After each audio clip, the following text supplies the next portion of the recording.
యోనా పేరు మీద వచ్చింది. అప్పుడు యోనా నేత్రాలు, యోనే చెప్తున్నాడు, ఈ తుఫాను నా పాపం వల్లే వచ్చింది. దేవునికి స్తోత్రం. హల్లెలూయా హల్లెలూయా. దేవుడు శిక్షిస్తేనే కానీ మన నేత్రాలు, యేసయ్యను ఎప్పుడు నీవు హత్తుకుంటావంటే నీ నేత్రాలు తెరవబడు. యేసయ్య దగ్గర మోకరించి నువ్వు పశ్చాత్తాపం ఎప్పుడు పడతావంటే నీ నేత్రాలు తెరవబడినప్పుడు. దేవునికి స్తోత్రం. తెరవబడలేనంత వరకు నీ ఇష్టానుసారంగా నీవు తిరుగుతావు, అంతే జీవిస్తావు. ఇక్కడ రొట్టి విరవగానే శిష్యుల యొక్క నేత్రాలు తెరబడ్డాయి. తెరబడి ఆ ప్రభువే ఈయన.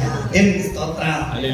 ఏం తెరబడ్డాయి అంటే ఆ రోజున యేసు అప్పగింపబడిన రాత్రి ఒక రొట్టెను విరిచి, ఇది మీ కొరకైన నా శరీరం ఆ రోజు అన్నాడు. ఒక పాత్ర ఎత్తుకొని, ఇది మీ కొరకైన చిందింపబడుతున్న నా రక్తం, నిబంధన రక్తం అనేది కూడా వారు జ్ఞాపకము చేసుకున్నారు. దేవునికి స్తోత్రం.